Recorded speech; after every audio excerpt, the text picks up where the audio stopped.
রব্বুল আলামিন 5ই আগস্টের পরিবর্তনের পরে বাংলাদেশের ছাত্র জনতা শ্রমিক সকলে এই দেশে আর বৈষম্য চায় না, এই দেশে আর কেউ অধিকার খর্বঘেটা চায় না, এদেশে আর ছাত্র জনতা রক্ত ঝরাতে চায় না, শ্রমিকের ঘরে কান্নার রোল দেখতে চায় না।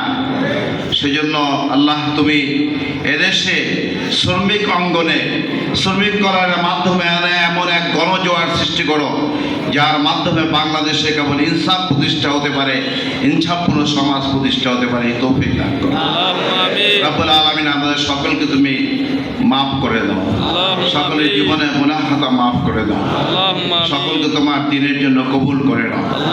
বাংলাদেশের সুবজ ভূখণ্ডে তোমার আইন অনুযায়ী দেশকে পরিচালনা করার তৌফিক দান করো রব্বুল আলামিন। আমরা সকলে তোমার গোলাম, অতএব তোমার গোলাম হিসেবে আমাদের কবুল মঞ্জুর করে নাও। এই শ্রমিক কল্যাণের যে নেতৃবৃন্দ কেন্দ্র থেকে শুরু করে রয়েছে, সকলে যেন সঠিক সিদ্ধান্ত নিয়ে শ্রমিক অঙ্গনকে পরিবর্তন করে এখানে শ্রম নীতি জারি করার ব্যবস্থা করতে পারে, সেই তৌফিক দান করো। সুবহান রাব্বিকা রাব্বিল ইজ্জাতি আম্মা ইয়াসিফুন ওয়া সালামুন আলাল মুরসালিন আলহামদুলিল্লাহি রাব্বিল আলামিন।